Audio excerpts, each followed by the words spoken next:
안녕하세요. 붓다 빅퀘스천 이번 첫 강의를 맡은 구본건입니다. 저는 신문 기자로 올해 일을 해오고 있는데요. 몇 해 전부터 이런 정보 기술을 다루다가 최근에는 인공지능 분야에 관해서 좀 책도 쓰고 여러 가지 강의라든지 활동을 하고 있습니다. 제가 오늘 여러분들과 함께 나눌 이야기는 인공지능이라고 하는 걸 우리가 함께 살아갈 수밖에 없는 동반자가 되고 있는 세상인데, 이렇게 되면 앞으로 세상은 어떻게 바뀔까? 바뀌는 것은 무엇이며 바뀌지 않는 것은 무엇일까? 나의 삶과 직업에는 어떤 변화가 생길 것이며 우리 사회는 또 어떻게 달라질 것인가? 이런 것에 대한 이야기를 같이 나눠보겠습니다.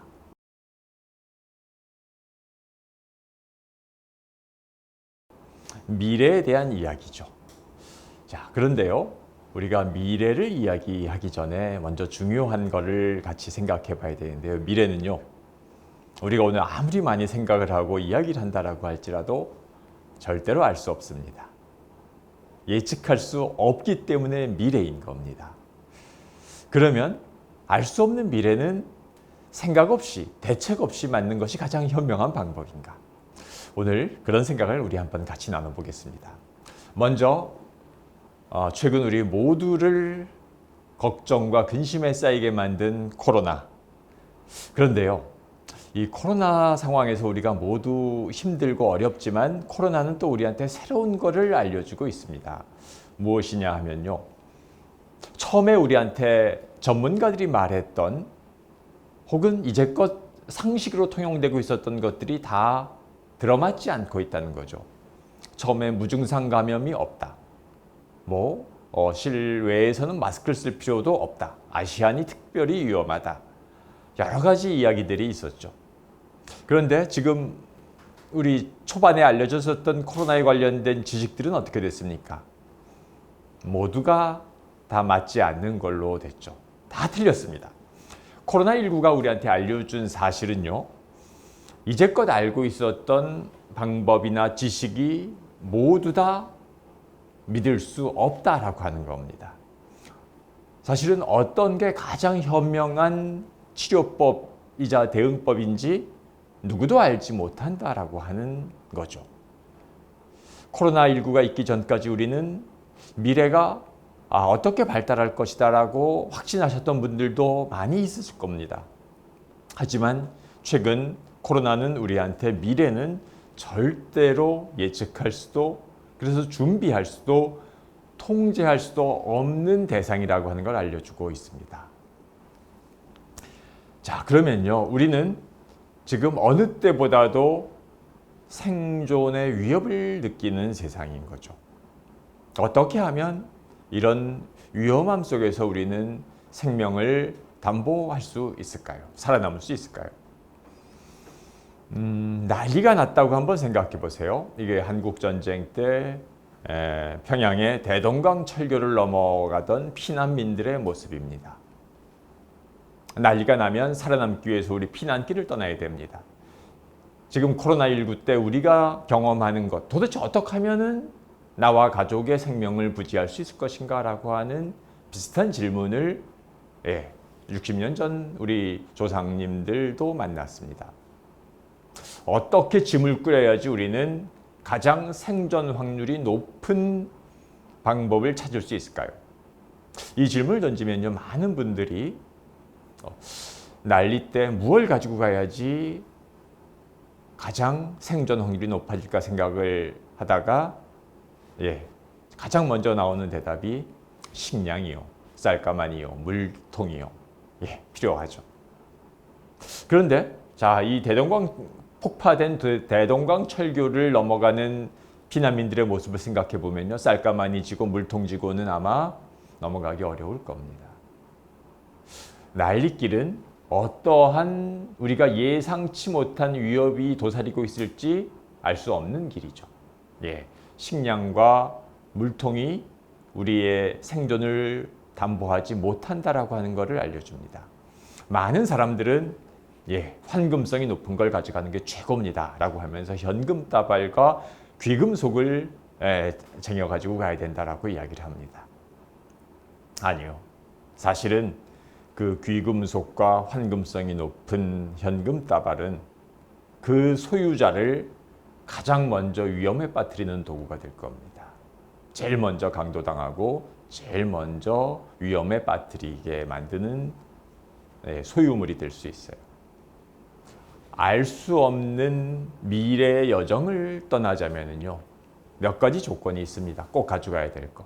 절대로 잃어버릴 수 없는 것이어야 됩니다. 도난과 약탈의 대상이 되는 것을 가지고 가면 바로 빼앗겨 버릴 수밖에 없습니다. 생명 자체가 위험해지죠. 그리고 한 번 쓰고 버리는 것, 이것이 되어서도 아닙니다. 우리가 알 수 없는 미래의 여정을 떠나기 위해서 가장 중요하게 생각해야 되는 것은요, 내가 도난당할 수도 분실할 수도 그리고 망각할 수도 없는, 나로부터 분리 불가능한 그 무엇을 가지고 가는 것. 사람마다 그것은 다 다릅니다. 근데 나에게 중요한 그것은 무엇일까를 생각해 보는 것이 가장 중요하다라고 말할 수 있습니다. 우리 인류는요, 오랜 기간 동안 진화해 왔습니다. 처음에 오스트랄로피테쿠스로부터 시작해서 호모 이렉투스, 네안데르탈인, 그리고 현생 인류인 호모 사피엔스까지 진화해서 살고 있습니다. 그런데요, 지금 우리가 현생 인류인 호모 사피엔스가 이제껏 등장했었던 호모속 인류라고 말할 수 있는 그 유인원들 포함한 그 호모속 중에서 가장 뛰어난, 즉 신체나 외적 조건이 탁월했느냐? 아니요, 그렇지 않습니다. 이 그림에서 보듯이요, 왼쪽에 있는 네안데르탈인이 사람보다도 이 외적 조건이 훨씬 더 좋았고요, 뇌 용량도 훨씬 컸습니다. 그런데 네안데르탈인은 멸종했죠. 그보다 약해 보이는 지금 호모 사피엔스가 생존해서 바로 우리에게 유전자를 물려줬습니다. 왜 더 강한 호모속은 멸종하고 그보다 약한 현생 인류는 살아남을 수 있었을까요? 우리 오늘 같이 생각해 볼 주제입니다. 지금 세계적 베스트셀러 작가 유발 하라리, 이스라엘의 히브리 대학의 역사학자입니다. 이 사람은 이렇게 문제를 던지죠. 약하고 보잘것없으며 수많은 호모속 중에 하나인 호모 사피엔스는 어떻게 살아남아서 지구 생태계의 승자가 될 수 있었을까?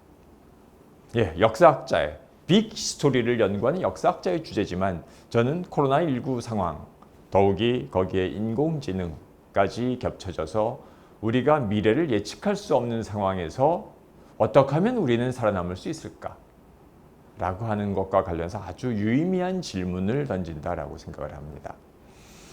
우리한테 세상이 어떻게 바뀌고 있는가를 알려준 아주 결정적 계기가 2016년도에 알파고의 등장이었습니다. 우리의 인류의 대표, 우리 호프 이세돌 구단이 나섰지만 무참하게 무너졌죠. 가장 뛰어난 지능을 가졌다라고 우리가 칭송했었던 이세돌 구단까지 인공지능한테 상대가 되지 않는다는 걸 우리가 경험을 했고, 이 경험은 비단 바둑판에서만이 아니라 대부분의 사람들한테 미래의 일자리와 관련된 질문, 그리고 자신들이 하고 있는 일, 전공과 관련된 많은 질문을 던졌어요. 제가 책을 하나 펴냈는데 알파고 1년 전에 펴낸 책입니다. 로봇시대 인간의 일이라고 하는 책인데, 이 책에서는 인공지능 시대가 되면 어떤 문제가 중요해질까, 혹은 어떤 문제가 여전히 우리들을 괴롭힐까, 뭐 이런 주제들을 다뤘어요. 한 10개의 질문을 다뤘는데요. 예를 들면 지금 이런 거죠. 자동 번역 시대가 되면 우리는 외국어를 배울 필요가 없을까? 혹은 로봇이 노동을 대신하게 되면 우리한테 저절로 저녁 있는 삶이 열릴까? 로봇과 감정적인 관계를 맺게 된다라고 하면은 로봇과 우리는 연애를 할 수 있을 것인가? 뭐 이렇게 뭐 황당하기도 하고 뭐 이상해 보일 수도 있는 여러 가지 질문을 던졌어요. 제가 이 책을 올해 5년을 맞아서 개정 증보판을 내게 됐는데 제가 이 책을 고쳐 쓰면서 새롭게 깨달은 게 있어요. 5년 전에 제가 이 책을 펴낼 때 던졌던 질문들이 전혀 해결되지 않았습니다. 하나도 답변되지 않았어요. 오히려 기술의 발달에 따라서 전에는 생각하지 않았던 새로운 질문을 2개 더 보태게 됐습니다. 지금 인공지능이 창작을 하고 예술품까지 만들어내는 세상입니다. 그리고 인공지능이 재판에 도입되고 있고 혹은 훨씬 더 뛰어난 계산과 판단에 도입되고 있어요. 그래서 11번, 12번 질문을 보태게 됐습니다. 인공지능이 창작하는 시대의 예술이라고 하는 것은 어떻게 달라지게 될 것인가? 편파적인 인간의 판단 대신 로봇의 판결을 우리는 수용해야 될 것인가? 인공지능이 많은 것을 사람 대신 해결해 줄 것이라고 사람들이 기대하면서 동시에 불안해하고 있는데 제가 살펴본 결과는요, 해결되지 않습니다. 오히려 중요한 문제들은 끊임없이 새롭게 생겨나고 있다라고 하는 것을 저는 발견하게 됐습니다. 오늘 왜 그런지, 그것이 인공지능 시대의 우리의 삶과 어떤 관계가 있는지를 조금 더 설명을 드리겠습니다. 최근 몇 년 동안 우리 사회는 인공지능과 자동화 기술의 발달에 따라서 무척 불안해하고 두려워하고 있습니다. 왜냐하면요, 직업의 많은 영역들이 로봇과 자동화에 의해서 대체되고 있는 거죠. 로봇이 사람의 일자리를 대신하고 있는 거죠. 그래서 최근에 영국 옥스퍼드 대학의 연구소 이런 데서 밝힌 자료들에 따르면요, 한 몇 년 안에 지금 직업, 미국 기준으로 한 겁니다. 지금 직업의 47%, 한국은 한 50 몇 %로 더 높아요. 지금 직업의 절반가량이 로봇과 자동화에 의해서 대체될 것이다. 우리가 지금 보고 있는 상황은 사실 그렇습니다. 더 이상 이제 무슨 고속도로 휴게소에서 사람이 주문을 받지 않고 기계가 주문을 받고 주차장에서도 사람 대신 로봇이 차단기가 다 일을 처리하고 점점 많은 영역에서 로봇이 자동화된 기계가 사람의 일을 대체하죠. 그러다 보니까 나의 일자리는 과연 살아남을 수 있을지 대부분의 사람들이 불안해하고 있는 거죠. 미국 노동부에서는요, 2011년도에 이런 발표 자료를 하나 냈는데요. 현재 초등학교 학생들의 65%는 얘들이 고등교육을 받고 세상에 진출할 때쯤이 되면 세상에 없는 직업을 갖게 될 것이다, 지금은. 이 얘기는요, 지금 너는 커서 뭐가 될래? 라고 하고 적어내서 열심히 그걸 준비하고 꿈꾸게 하면요, 그걸 열심히 준비해서 세상에 나왔더니 그 직업은 세상에 존재하지 않는다는 얘기입니다. 어떤 직업들이 그렇게 되느냐? 65%가 대부분의 일입니다. 그 중에서도요, 무엇이 위험하냐 하면 사실은 지금 우리가 가장 유망 직업이라고 생각하는 게 가장 위험합니다. 사람들이 추천하는 미래의 전망이 밝은 직업이라고 생각하는 게 사실은 가장 먼저 자동화와 기계화에 의해서 대체될 가능성이 높습니다. 왜 그럴까요? 지금 우리가 한번 생각해보세요. 지금 가장 잘 나가는 직업군들 생각해보면 인공지능 개발자, 로봇 개발하는 사람, 데이터 사이언티스트, 알고리즘 만드는 사람, SNS 이런 거 운영하는 사람들이요. 요새 우리 학생들이 좋아하는 유튜버, 컨텐츠 크리에이터 이런 것들이 무척 인기 있는 직업들이죠. 그런데요, 10년 전에 과연 이런 직업을 들어보신 분들이 있으십니까? 생각해 보신 적이 있습니까? 10년 전에는 존재하지도 않았던 직업들입니다. 왜? 10년 전에 우리 스마트폰 쓰지 않았으니까요. 지금 가장 각광받고 있는 직업군들은요, 10년 전에 우리 상상할 수 없었던 그런 직업들입니다. 앞으로 10년 뒤에 인기 있는 직업은 지금 우리가 생각할 수 없는, 상상할 수 없는 직업들입니다. 지금 부모들이 선망하는 직업들을 아이들에게 꿈꾸게 하는 거요. 그 직업은 사실은 거의 대부분 기계가 하고 있을 겁니다. 그때 사람의 일이 아닌 거죠. 어떤 식당에 갔더니요, 사장님이 번역기를 돌려서 영어 메뉴판을 만들었는데 이거 보면 자세히 보면 희한합니다. 6회 이 뜻이 아니죠. 6times라고 번역을 했어요. 메뉴판이 동태찌개는 다이너믹 스튜. 우리나라에 개봉하지 않은 영화들도 자동으로 요새는 인공지능이 자막을 입혀서 번역을 해줍니다. 미드 영들을 위해서 많이 즐기고 있는데요. 가끔 이런 실수를 만납니다. I could not save my wife. 아내를 구하지 못했습니다. 라고 번역해야 되는 거를 아내를 저장하지 못했습니다. 영어 사전에 있는 1번 뜻을 다 가져와서 번역을 했습니다. save의 1번 뜻을 가져와서 번역을 하다 보니까 이런 실수가 벌어졌습니다. 그런데 우리가 또 하나 이런 자동 번역기의 특징에 대해서 생각해 봐야 되는데요. 우리 사람들의 영어 실력이요, 어학 실력은 올해보다 내년이 좋아지지 않습니다. 수능 시험 앞두는 학생들만 잠깐 좋아지겠지만 대부분 시험을 앞두고 있지 않은 우리 사람들의 영어 실력은 올해보다 내년이 좋아질 리 없습니다. 후년은 내년보다 더 안 좋아지겠죠. 그런데요, 지금 이렇게 6회를 6times로 번역을 하고 아내를 저장하지 못했다라고 번역하는 인공지능 번역기라고 할지라도 금방 고쳐집니다. 내년보다 후년은 그 실력이 더 좋아지죠. 기계의 실력은 점점 좋아지기만 하고 사람의 어학 실력은 좋아지는 건 잠깐이고 시간이 지나가면서 하락합니다. 그래서 요새 스마트폰에 앱을 하나 설치를 하면요, 꽃 검색하듯이 사진만 찍으면 그냥 내가 원하는 원어로 변경을 해줍니다. 저도 이 번역 앱을 아주 이용하겠습니다.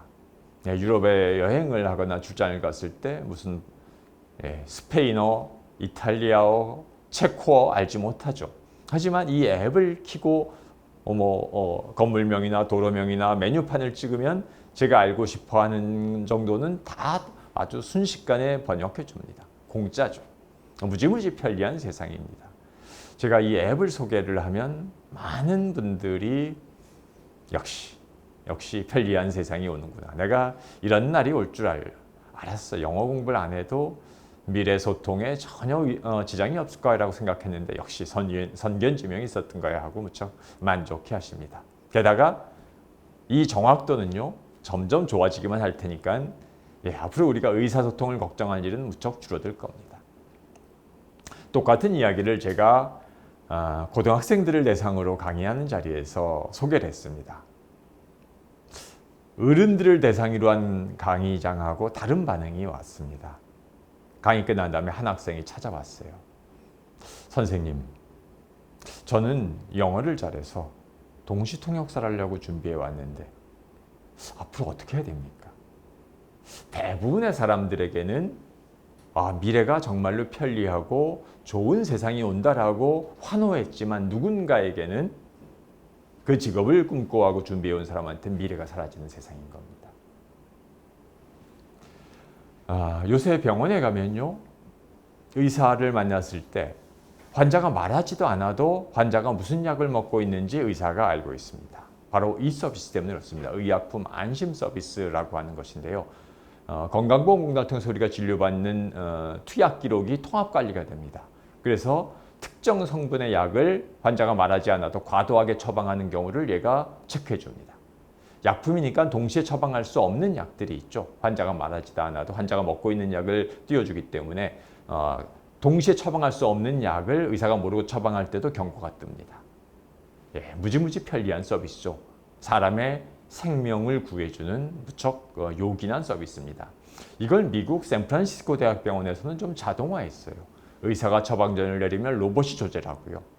조제한 약을 로봇이 병실에 있는 환자에게까지 배달을 해줍니다. 어떤 일이 일어났을까요? 600만 건을 조제했는데 실수가 한 건도 없습니다. 우리나라에도 사실은 도입되어 있습니다. 강남 일원동에 있는 삼성서울병원에 2015년도부터 조제 로봇이 도입되어 있어요. 아포테카 캐모라고 하는 로봇인데요. 이 로봇도 지금 6년째 일을 하고 있지만 실수를 전혀 안 하고 있습니다. 이 조제 로봇이 실수를 전혀 하지 않으니까 어떤 역할을 맡겨놨느냐 하면요. 절대 실수하면 안 되는 약품을 지금 이 아포테카 케모가 조제하고 있어요. 암 환자의 독한 약을 조제하고 있습니다.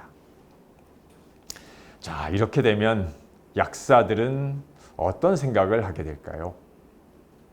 예, 불안하시죠. 제가 3년 전쯤 경기도 약사회로부터 강의 요청을 받았습니다. 약사 회장님이 저한테 강의를 부탁하시면서 한 가지 요청을 하셨어요. 선생님, 우리 약사회 회원님들이 지금 인공지능과 로봇 때문에 대단히 불안해하십니다. 강의 중에 희망의 메시지 꼭 부탁드립니다. 예, 그럴만하죠. 예, 어떻게 해야지 미래의 약사라는 직업이 잘 나갈 수 있을까 알려주세요. 그래서 제가 약사의 세계를 좀 알아보고 조사해보게 됐는데 뜻밖의 사실을 발견하게 됐습니다. 지금 약대 가고자 하는 학생들의 경쟁률이 사상 최고를 계속 경신하고 있습니다. 작년 학년도, 재작년 학년도 각각 9.4대 1, 9.6대 1 최고치를 계속 경신하고 있어요. 이해가 되지 않는 겁니다. 과거에 약사대기 경쟁률이 이렇게 치열하지 않았거든요. 왜? 왜 이런 일이 일어나고 있을까요? 제가 2년 전에는 또 다른 약사회에 강의 요청을 갔어요. 이번에는 수원시 개업 약사들 한 400분 되시더라고요. 400분의 약사가 한 자리에 모여서 일요일에 연수받는 자리에 제가 불려가서 강의를 하면서 수백 명 약사에게 물어봤죠. 아니, 선생님들은 미래가 불안하다고 희망의 메시지를 달라고 하는데 선생님들처럼 약사하려고 하는 지금 젊은 학생들, 미래 약사들은 훨씬 더 많습니다. 훨씬 더 약사되기 힘들어요. 얘들이 약사가 되면 선생님들보다 약사로서의 미래가 밝습니까? 왜 이렇게 약사를 하려고 하죠? 라고 물었더니 이분들이 무엇라고 대답했을까요? 아니, 걔들은 생각이 있는 아이들입니까? 왜 지금 이 세상에 약사를 하려고 합니까? 우리 때는 인공지능과 로봇 같은 게 없었으니까 그런 것에 도전한 거였었는데 지금 이렇게 미래를 보는 세상에서 왜 그런 일을 하려고 합니까? 이해가 되지 않습니다. 저도 아직 이해를 하지 못하겠어요. 왜 약사를 하고자 하는 사람들이 이렇게 많을까? 이해가 안 되니까 제가 다음에 질문을 던졌죠. 다음에 고등학교 진로 전담 교사들이 있습니다. 진로 전담 교사들을 만났을 때 연수 자리에서 제가 똑같은 질문을 던졌어요. 왜 요즘 학생들이 그렇게 약사를 하고자 애를 쓰는가 물어봤더니 다양한 답변들이 나왔습니다. 한 선생님은요, 요새 취업난이기 때문에 어디를 할 것이 없이 경쟁이 다 치열합니다 라고 말씀을 하세요. 예, 그럴 수 있죠. 그런데 또 다른 선생님이 농담처럼 던진 답변이 하나 있었습니다. 그거요, 애들이 왜 이렇게 약사하려고 하냐고요. 엄마가 하라 그래서 하는 겁니다. 저는 그게 정답이라고 생각을 합니다. 엄마 인생에서 약사는 정말로 좋은 직업입니다. 엄마 친구 김 약사, 고모 친구 최 약사의 아이들에게 이야기했을 겁니다. 엄마가 살아보면서 봤는데 정말로 그 직업 좋은 직업이다. 그런데요, 사람은 누구나 다 자신이 본 것과 경험한 것을 기반으로 욕망합니다. 우리는 경험하고 알지 못하는 것을 욕망할 수 없습니다. 제가 그 다음에는 제 아까 소개한 그 책이 요새 이제 고등학교 교육과에 많이 실려 있어서 학생들 대상으로 무슨 독서 토론회를 진행을 하는데 2016년도에는 서울시 고등학교 수십 개 학교 학생들 독서 동아리를 모아서 1박 2일 동안 어디 산속 연수원에 가서 학생들이랑 독서 토론을 진행하면서 제가 강의를 했던 적이 있습니다. 그때 제가 미래의 직업의 변화를 이야기를 하면서 이런 이야기를 했죠. 제일 먼저 사라질 직업 중에 하나가 기계에 의해서 대체될 직업으로 예시되는 게 세무사, 회계사다. 이런 이야기를 했어요. 왜 우리 연말정산 해보신 분들은 아시겠지만 점점 더 편리해지고 있죠. 그런 이야기를 하고 미래의 변화를 설명을 했는데 강의 끝난 다음에 한 학교에서 4명씩 왔는데요. 한 학교 학생들이 질문을 합니다. 선생님, 저희는 서울 종로구에 있는 대동 세무고등학교에서 왔습니다. 우리 직업이 지금 제일 먼저 사라진다라고 말씀하셨는데 우리는 그럼 지금이라도 학교를 중퇴하고 딴 길을 알아봐야 될까요? 저는 식은땀이 났어요. 그 학생들의 질문을 받고 꿈에도 생각하지 못했던 상황인 거죠. 자, 그런데요. 그 학생들은 왜 세무고등학교를 갔을까요? 세무고등학교 가기 쉽지 않습니다. 학생들이 뭘 알았을까요? 아니요. 엄마 말 너무 잘 들은 거고 선생님의 말씀을 너무 잘 들은 겁니다. 엄마가 봤는데, 선생님이 봤는데 그 학교 나오면 취업 보장이야. 미래가 확실해. 선생님들이 본 세상, 부모님들이 본 세상에서는 그게 맞았습니다. 그런데 우리 아이들의 미래에도 그게 통용될 거라고 생각하는 것은 절대 오산인 겁니다. 사실은 우리가 컴퓨터에서 지금 가장 많이 쓰고 있는 프로그램 생각해 보세요. 아마 문서 작성기, 워드 프로세서, 엑셀 프로그램, 그리고 이런 파워포인트 이런 걸 겁니다. 사실상 공짜죠. 컴퓨터 사면 다 그냥 깔려 있습니다. 그거 못 쓰는 컴퓨터는 컴퓨터가 아니니까는요. 고장도 안 나죠. 고장도 안 나고 얼마나 요긴하면서 공짜입니까? 그런데 이게 왜 공짜가 됐을까요? 사실은요. 가장 요긴하기 때문에, 가장 쓸모가 많기 때문에, 전망이 밝았기 때문에 공짜가 된 겁니다. 빌 게이츠 같은 사람이 미래를 준비하면서 미래에 어떤 소프트웨어를 만들어야지 잘 팔릴까 생각을 하면 어떻게 할까요? 시장 조사를 하죠. 사람들이 무엇을 하고 있는지를 봅니다. 어떤 직업이 반드시 직장마다 필요한지를 조사해 봤더니 사무실마다 타이프라이터 없는 사무실이 아무 데도 없습니다. 올커니. 타이프라이터 기능을 대신하게 하는 기계를 만들자. 워드 프로세서가 만들어집니다. 사무실마다 장부 정리 안 하는 사람이 아무 데도 없죠. 네, 엑셀 프로에 만들어지고 그래요 파워포인트가 만들어집니다. 가장 요긴하게 전망되었지만 기계를 개발하고 만든 사람도 똑같이 생각을 하니까 지금 우리가 유망하다라고 하는 직업이 사실은 제일 먼저 기계에 의해서 대체되는 겁니다. 사람은 그래서 부모의 세상에서는 약사 혹은 어떤 자격증을 가진 전문직이 좋아 보이지만 자녀들에게 추천하고 싶은 직업이지만 기술을 개발하고 시장을 만들어내고자 하는 혁신가들도 똑같이 생각을 하니까 그 직업이 제일 먼저 자동화에 대체될 수 있습니다. 그리고 더욱이 우리는 과거의 나의 경험을 기반으로 해서 미래를 꿈꾸게 돼 있습니다. 제가 여러분들께 질문 하나 던져보겠습니다. 우리가 이번 주말에 가장 먹고 싶은 메뉴 한번 머릿속에 생각해 보세요. 네, 사람마다 입맛이 다르니까 다 다릅니다. 우리가 지금 코로나 때문에 어디 못 가고 꼼짝 못 하고 있지만 자, 이 코로나만 끝나면 나는 어디 여행해야지라고 가장 가고 싶은 여행지 한번 생각해 보세요. 이것도 사람마다 취향이 다르니까 다 다릅니다. 저는요, 지금 시청자들께서 무엇을 주말에 가장 먹고 싶어 하는지, 어디에 가장 가고 싶어 하는지 알고 있습니다. 우리가 먹고 싶어 하는 음식은요, 먹어본 음식입니다. 가고 싶은 여행지는요, 내가 어디선가 보고 들은 직간접적으로 경험한 곳입니다. 그렇지 않은 것을 우리는 먹고 싶은 생각 들지 않고요, 가고 싶은 생각 들지 않습니다. 우리는 욕망에 의해서 움직이는 존재인데 우리의 욕망은 무엇을 기반으로?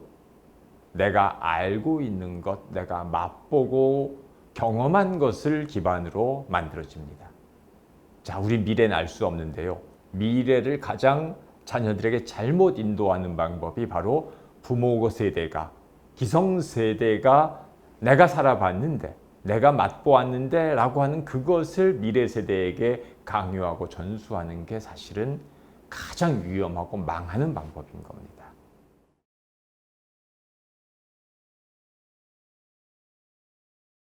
2000년을 앞두고 우리 사회에 뉴 밀레니엄을 어떻게 준비할 것인가 여러 가지 담론이 있었는데요. 그때 인기 있었던 자격증 직업이 있었습니다. 혹시 이런 거 들어보셨습니까? 예, 그때 인터넷 정보 검색사라고 하는 게 무척 유망했습니다. 하지만 정보 검색사는 미래가 왔을 때 전혀 쓸모 있지 않았습니다. 왜? 정보 검색하기가 너무 편리해지고 지금처럼 이렇게 음성어, 자연어 검색까지 될 수 있을 거라고, 스마트폰에서 이동하면서 목소리로 검색할 수 있을 거라고 우리 꿈에도 생각하지 않았기 때문이죠. 가장 유망한 기술이 가장 먼저 자동화되는 겁니다. 제가 세계적인 미래학자를 만난 적이 있었어요. 짐 데이터 교수라는 하와이 대학의 미래학자인데 이분을 만나서 제가 미래에 대해서 한번 여쭤봤습니다. 선생님, 미래가 어떻게 될까요? 구체적으로 한 가지만 알려주세요 라고 아주 사심 가득한 질문을 던졌더니 이 미래학자가 저를 무지 한심한 사람을 만났다라는 눈빛으로 처량하게 쳐다보셨습니다. 한마디 하셨어요. 그래서 이 사람아, 그게 알고 싶으면 나한테 물어보지 말고 점쟁이를 찾아가게나. 점쟁이가 네가 알고 싶어하는 걸 알려줄 수 있어. 아니 선생님, 세계 최고의 미래학자인데 미래를 조금 알려주시면 안 됩니까? 라고 물어봤더니 뭐라고 대답하셨을까요? 아니, 할 수 없어. 왜? 나도 모르니까. 미래는 모르기 때문에 미래일세 라고 이야기를 하십니다. 최고의 미래학자가 미래에 대해서 말씀하시는 거는요, 미래는 모르기 때문에 미래다라고 하는 겁니다. 자, 우리는 알 수 없는 미래를 어떻게 준비해야 될까요? 미래를 준비하는 방법은 어떠한 미래가 와도 배워서 적응해야 된다라고 하는 겁니다. 인공지능 기술 변화를 우리 조금 살펴보겠습니다. 미국에서 2011년도에 유명한 퀴즈대회 인공지능 IBM의 왓슨이 나와서 퀴즈 제일 잘 푼 사람들을 꺾고 우승을 했습니다. 우리나라에서도 2016년도에 애트리 전자통신연구원에서 개발한 엑소브레인이라고 하는 인공지능이 나타나서 우리나라에서 퀴즈 제일 잘 푸는 사람들, 수능 만점자, 장학 퀴즈 우승자, 카이스트 학생 다 꺾고 우승을 했습니다. 그 인공지능의 실력을 우리는 알파고에서 모든 사람들이 충격적으로 보았죠. 그런데 알파고 만들기 1년 전에 알파고를 개발한 구글의 딥마인드라고 하는 인공지능 개발사가 있어요. 그 개발사가 인공지능이 어떤 식으로 공부하는지를 보여주는 실험 논문을 네이처라고 하는 학술지에 썼어요. 지금 나오고 있는 영상이 바로 그때의 영상입니다. 인공지능한테 컴퓨터가 이 게임을 학습해라라고 미션을 줬습니다. 학습 목표를 줬는데 처음엔 할 줄 몰라서 이렇게 횟수를 거듭하면서 점점 실력이 좋아지는 인공지능의 기계학습 방법을 실험을 했죠. 그런데 이 실험을 진행하던 연구원들이 깜짝 놀라는 일을 만나게 돼요. 바로 지금 장면입니다.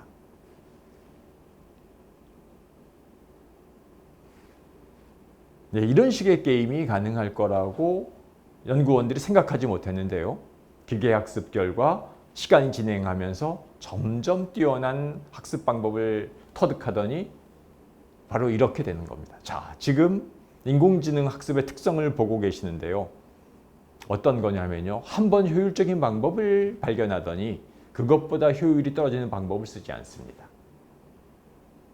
점점 좋아지기만 하는 거죠. 사람은 아무리 김연아 선수가 트리플 악셀을 멋지게 성공시켜도 계속 그렇게 돌 수는 없는 거고, 인간의 학습 곡선은 결국은 다시 하락하지만 기계는 무조건 학습을 합니다. 쉬는 시간도 필요 없고 수면 시간도 휴일도 필요 없이 그 속도로 공부를 하는 거죠. 사실은 이것을 바둑에 적용한 게 알파고입니다. 알파고를 개발한 구글의 회사가 바둑판 챔피언 먹자고 인공지능을 개발한 건 아닙니다. 2018년도에 구글 사장이 발표한 이 영상을 한번 같이 보시죠. 인공지능을 왜 만들었는지 구글의 의도가 정확하게 드러납니다. Between 10 and noon. What happens is the Google Assistant makes the call seamlessly in the background for you. So what you're going to hear is the Google Assistant actually calling a real salon to schedule the appointment for you. Let's listen.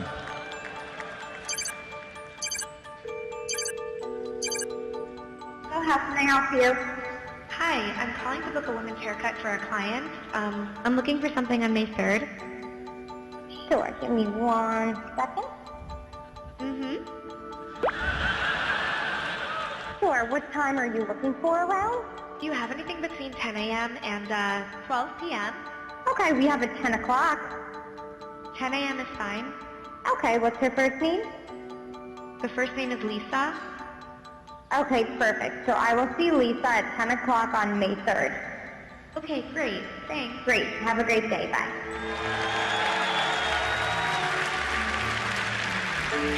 That was a real call you just heard. The amazing thing is the assistant can actually understand the nuances of conversation. 예, 바로 이런 기능을 개발하기 위해서 인공지능을 개발한 겁니다.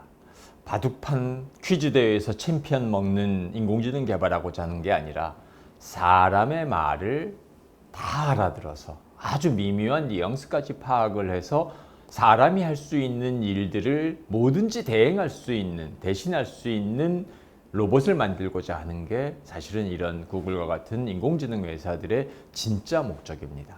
사람이 하는 일, 웬만한 일을 다 로봇이 사람보다 더 뛰어나게 할 수 있게 되는 상황이 된다는 거죠.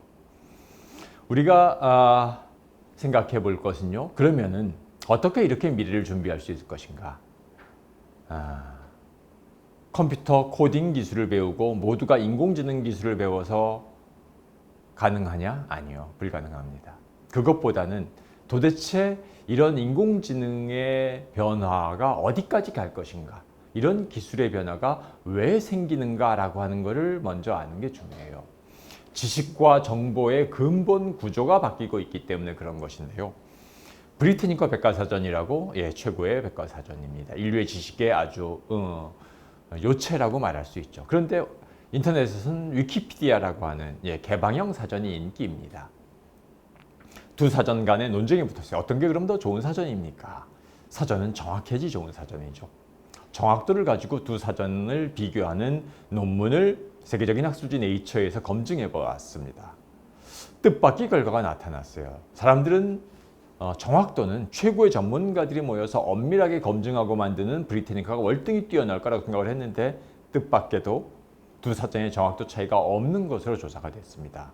각각 4개씩의 중대한 오류 그리고 수백 개의 사소한 오류들이 발견돼서 어디가 잘못됐다라고 하는 내용이 네이처지 2005년도 12월에 논문에 실렸어요. 뜻밖의 결과가 그 다음에 생겨납니다. 네이처지 논문이 발표된 그날 밤부터 위키피디아의 오류라고 지적된 사항들은 어떻게 됐을까요? 빠르게 고쳐지기 시작을 합니다. 브리테니카는 어떻게 하죠? 고치려면 개정판 찍어야 됩니다. 20년 걸립니다. 브리테니커는 이 사건을 계기로 중대한 결정을 합니다. 더 이상 종이 사전을 발행하지 않는다. 자신들이 비판해 왔었던 그것도 사전이냐라고 폄하해 왔었던 위키피디아 방식으로 온라인으로 한 서비스라기로 180도 바꿔요. 저는 이게 아주 중대한 미래의 변화 방향을 알려주는 사건이라고 생각을 합니다. 과거에는요, 지식이라고 하는 게 만들어지는 게 제한돼 있었습니다. 왜? 지식을 다룰 줄 아는 사람이 많지 않았습니다. 우리나라 치면요, 한문을 자유자재로 다뤄서 중국 학자, 일본 학자랑 논쟁할 수 있는 사람들이 지식인이었고, 책을 썼죠. 서양에서는 라틴어를 자유자재로 다뤘어요. 아무도 말을 하지 않는 죽은 언어지만 서양의 모든 대학에서는 강의와 이런 서적이 다 라틴어로 이루어졌습니다. 라틴어와 한문을 자유자재로 다룰 수 있는 사람들은 소수였고 그렇게 만들어지는 지식은 아주 제한적이었죠. 한번 만들어지면 수명이 몇백 년 갔었던 겁니다. 지금은 어떻습니까? 스마트폰을 다룰 줄 아는 사실 모든 사람들이 지식의 생산과 검증과 유통에 참여하고 있습니다. 74세 박막래 할머니, 아주 세계적인 한국의 미를 전파하는 할머니가 됐어요. 초등학교도 안 간 꼬마들도 아주 엄청난 돈을 벌어들이는 재주를 갖고 있다는 것도 우리 보고 있습니다. 과거에는 상상할 수 없었던 세상의 모든 사람들이 사실은 지식을 만드는 세상이 되었습니다. 지식이 방대한 규모로 점점 더 빠르게 많이 생산되는 거죠. 자, 이게 의미하는 게 뭡니까? 우리가 지금 분명하게 알고 있는, 지금 가장 유망하다라고 말하는 것들도 빠르게 대체될 수밖에 없는 환경이 되는 거예요. 많은 지식이 생겨나니까. 그래서 직업의 수명이 짧아지는 것이고 미래가 변화하게 되는 겁니다.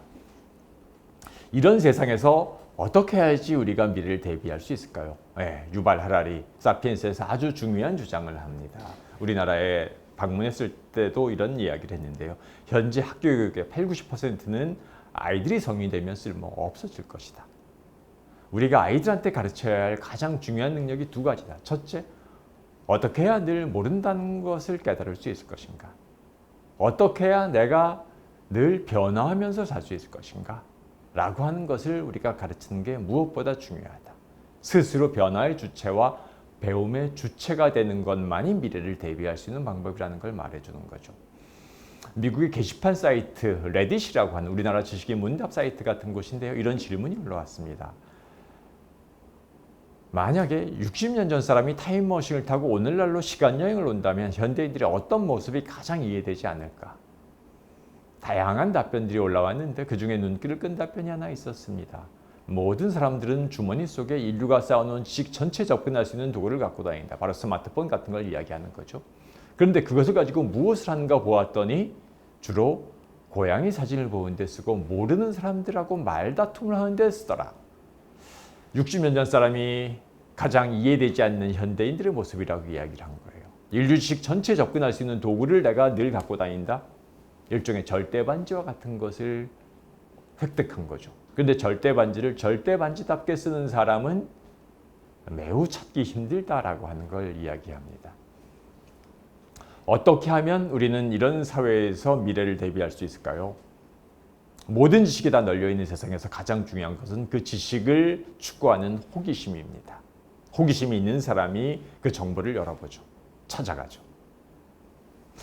그런데 호기심만 갖고 충분하지 않습니다. 우리가 가짜 뉴스에 현혹되는 사람들이요. 몇 시간 내가 동영상을 봤는데 뭘 봤는지 보고 나서 기억나지 않는 사람들. 왜? 호기심의 통제자가 본인이 아니라 그 주체가 아니라 그 기술을 만든 사람들인 경우가 많습니다. 가짜 뉴스를 퍼뜨리는 사람이 호기심을 가장 잘 요리하게 조작하는 경우들이 많아요. 호기심을 통제하는 방향타를 동시에 갖고 있어야지만 유용한 방향으로 나를 끌고 갈 수 있습니다. 바로 정보 판별 능력. 달리 말하면 주체적이고 비판적인 사고 능력이라고 말할 수 있는 거죠. 모든 정보가 널려 있는 세상에서 가장 중요한 능력이 되고 있습니다. 메머드입니다. 인류와 함께 빙하기 때 살았죠. 근데 메머드는 멸종하고 인류는 살아남았습니다. 멸종한 동물, 메머드만은 아니고요. 지구상에 존재했던 생명체 99%가 멸종했습니다. 멸종한 생명체와 사람처럼 멸종하지 않고 살아남은 생명체의 특징은 무엇일까요? 다른 모든 생명체들은 자신의 생존 정보를 DNA에 담아둡니다. 정해진 문제에 정해진 답이죠. 그래서 그 상황에 적응할 수 없으면, 달라진 환경에 적응할 수 없게 유전자가 돼 있으면 그 생명체는 멸종하는 겁니다. 특별히 돌연변이로 변화하지 않은 생물체 빼고는. 사람도 유전자를 갖고 있지만, 근데 사람의 생존 방식은요, DNA에 의존하는 게 아닙니다. 물론 DNA가 우리의 키와 몸무게, 머리 빛깔 정도는 정하지만은요, 우리의 생존 능력을 DNA가 정하느냐? 아니요. 찰스 다윈은 이렇게 말을 합니다. 생존하는 생물은 가장 강한 정도, 가장 지능이 높은 정도 아니다. 변화에 가장 잘 적응하는 종이다라고 이야기를 합니다. 스티븐 호킹 같은 사람은 그래서 아예 지능이라고 하는 것은 사실은 변화에 적응하는 이런 능력이다라고 이야기를 합니다. 사람은요, 다른 어떤 생명체보다도 취약한 어린 생존 환경 속에서 태어납니다. 우리 DNA가 물려준 거죠. 그래서 사람은 사실은 DNA에 의존해서 생존 능력을 기르는 게 아니라 처음부터 우리는 백지 상태, 따블라 라사라고 하는 백지 상태의 뇌만을 갖고 태어나는 겁니다. 거기에 어떤 지식과 정보를 담아내느냐에 따라서 자신의 생존 정보가 사실은 똑같은 호모사피엔스지만 다 달라지게 되는 겁니다. 어떤 질문을 던지느냐에 따라서 달라지는 거죠. 어떤 질문, 그 질문이 바로 우리를 끌고 가는 힘입니다. 어린 왕자를 쓴 생텍쥐베리는 이런 말을 했습니다. 배를 만들게 하고 싶다면 부하들에게 선박 제조 기술을 가르치는 대신 바다에 대한 무한한 동경을 품게 해라. 사람들에게 무한한 동경을 갖게 하는 것이 유행이 바뀌고 기술이 바뀌어도 끝없이 추구할 수 있는 힘을 부여하는 얘기죠. 생활의 달인이라고 하는 프로그램에 보면요, 다양한 종류의 달인들이 나옵니다. 그런데 이 달인들은 제가 보기에 어떤 공통점을 갖고 있느냐? 동기를 가진 사람들입니다. 근데 남다른 동기를 갖고 있어요. 대부분의 달인들은요, 돈을 벌기 위해서, 돈을 벌기 위해서는 우리 어떻게 해야 되냐면은 생산성을 높여야 되죠. 투입하는 자원에 비해서 산출물이 많아야 되는데, 제가 달인 프로그램을 보면서 깨달은 거는 이분들은 생산성 개념이 없어요. 즉 어떤 요구나 과업을 만났을 때 시간을 절약하는 방법을 쓰지 않고요, 재료비를 아끼고 투입하는 무슨 산출물을 높이기 위해서 뭘 아끼는 걸 본 적이 없어요. 오로지 어떻게 하면 이것을 풀 수 있을까? 어떻게 하면 이걸 더 업그레이드 할 수 있을까라고 하는 순수한 호기심에서 사실은 출발을 하고 그 일을 열정을 갖고 훈련을 하다 보니까 저절로 숙련도는 높아진 것이 따름입니다. 즉 돈을 벌기 위해서 출세하고 승진하기 위해서라면 절대 그런 능력을 가질 수 없었을 겁니다. 동기가 외부가 아니란 내면에 있었다라고 하는 게 탁월한 달인들을 만들었다고 저는 생각을 합니다.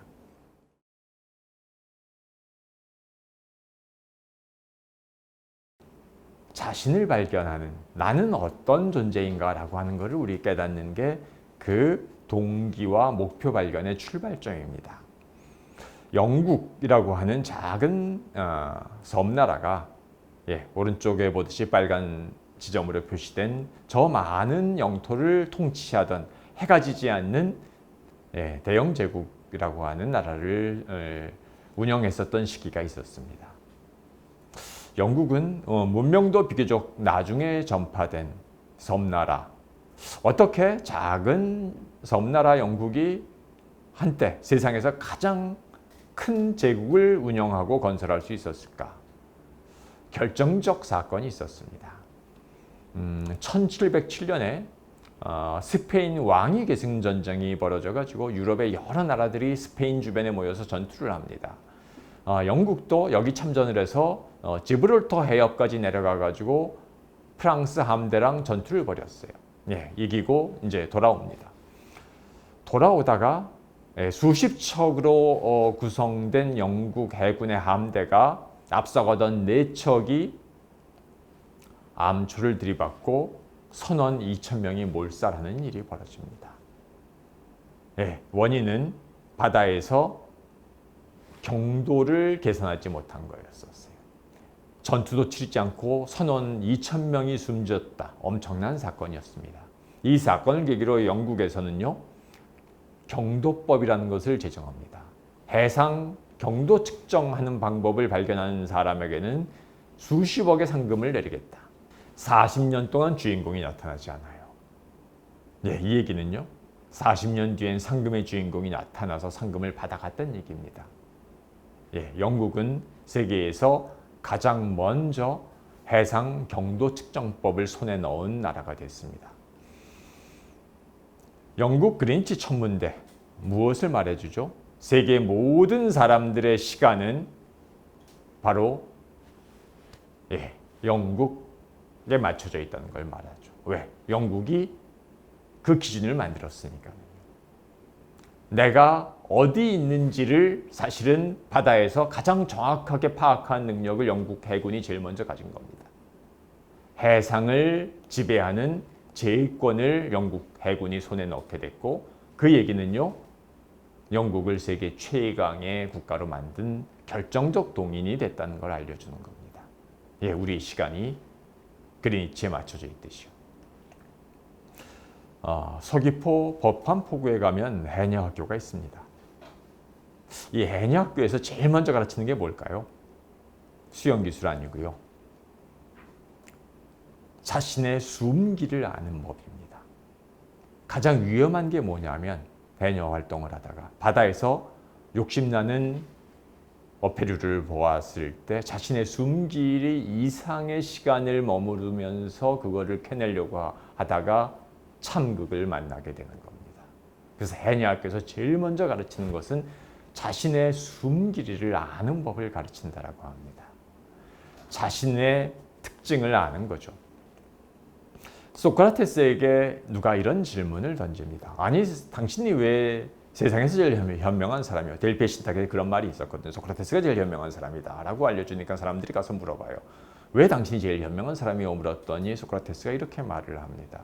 나는 내가 모른다는 걸 알고 있지. 그러니까 제일 현명한 사람이야. 왜? 다른 사람들은 자신이 모른다는 걸 알지 못한다는 얘기죠.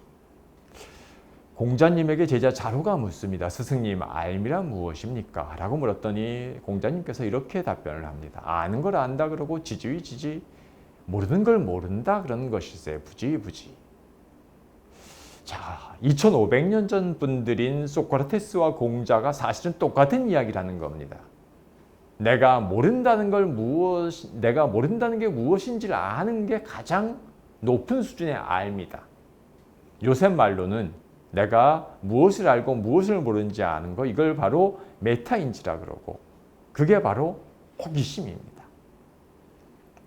그래서 인류 역사의 최초의 장면들, 성서에서 그 에덴 동산에 아담과 이브가 나오는 장면, 그리스 신화에서 최초의 인간 여성 판도라가 나오는 장면, 두 가지가 공통적으로 말해주는 게 무엇입니까? 호기심을 참을 수 없다. 인간은 호기심의 존재다라고 하는 걸 말해줍니다. 그 호기심 때문에, 즉 어떤 질문을 던지는 능력, 그것이 인간을 인간답게 만들어주는 거죠. 석가모니 시타르타가 석가모니, 깨달은 자가 된 이유는 무엇일까요? 바로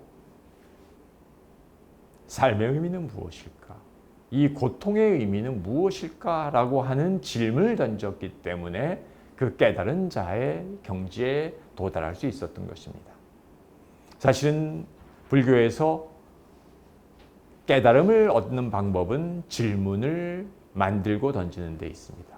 사람마다 어떤 화두를 만나느냐, 그 화두에 대해서 어떤 자신만의 답변과 깨달음을 얻느냐가 바로 핵심인 거죠. 질문을 만나야 하는 겁니다.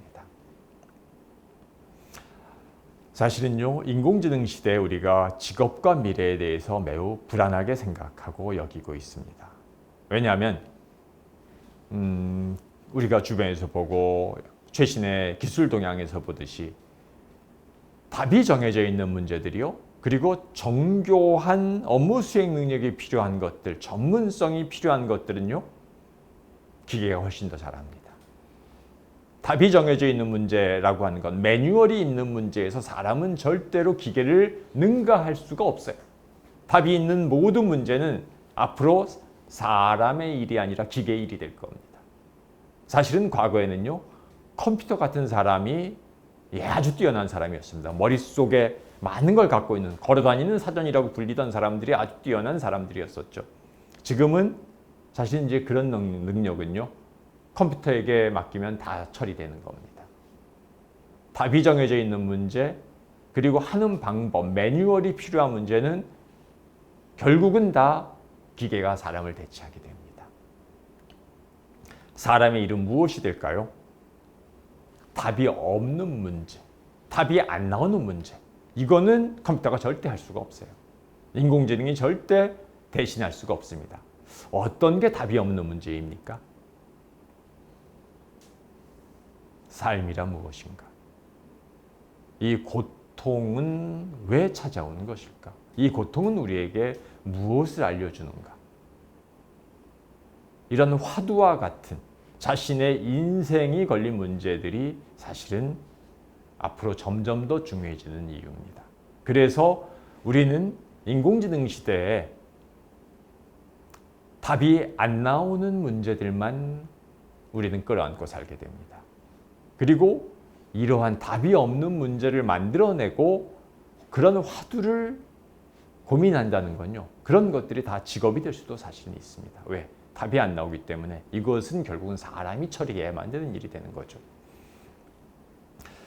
찰스 디킨스가 프랑스 혁명기에 쓴 그걸 배경으로 쓴 두 도시 이야기라고 하는 책의 첫머리에 이런 구절이 나옵니다.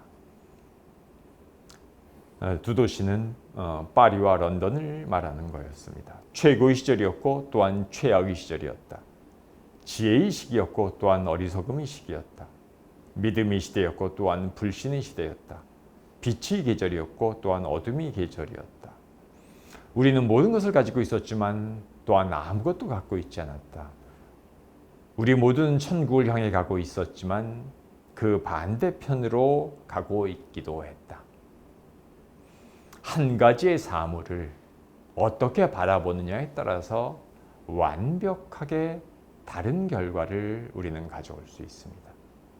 저는 한국 불교에서 가장 결정적 장면 중에 하나가 중국 유학을 떠나던 원효 스님과 의상 스님이 금강산에서 해골바가지 물을 마셨을 때라고 생각을 합니다. 원효 스님의 그 깨달음, 이렇게 달콤한 석간수 같은 물이라고 생각했었던 그것을 전혀 이튿날 다르게 볼 수 있다라고 하는 것.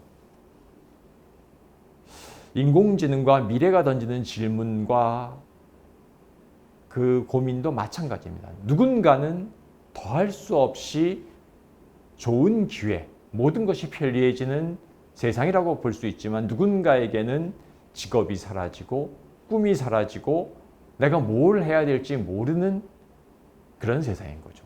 기술 자체가, 인공지능 자체가 좋고 나쁜 건 결코 아닌 겁니다.